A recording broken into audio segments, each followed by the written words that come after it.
नमस्कार, हम स्नेहा झा मिथिला मिरर संग छठ पावन में अहाँ सबके बहुत बहुत स्वागत है।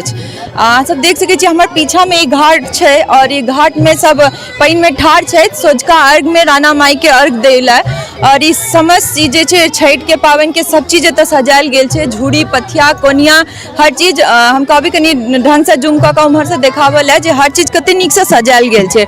शहर सब में जे कि सार्वजनिक रूप से छठ मनावल मनाही है, लेकिन गाँव में एहन किछ नहीं है। गाँव में क्या कि हर टोल में 2-3 टा का घाट बनायल गेल है और कोरोना के ध्यान में रखैत सब सुरक्षा के साथ एतऽ सब छठ मना रहल छै और सब अपन छठ के आनंद लऽ रहल छै। कियाकि मिथिला ले ई बहुत बड़का पर्व होइ छै, महापर्व कहल जाइ छै 4 दिन के।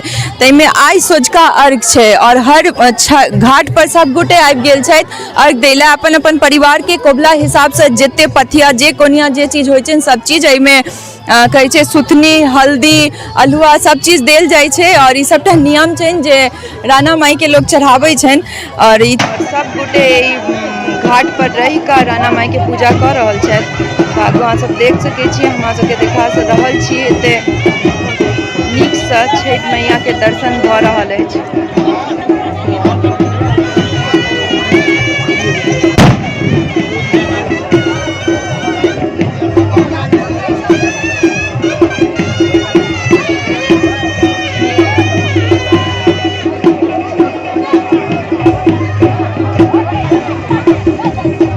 छठ के आनंद लेल हमरा सब संग अहाँ सब बनल रहू। आई सझका अर्घ और काल्हि भोरका अर्घ तक मिथिला मिरर के टीम अहाँ सबके छठ के आनंद एनाही साझा करबैत रहत। कैमरामैन अभिषेक झा संग स्नेहा झा, मिथिला मिरर, कोइलक।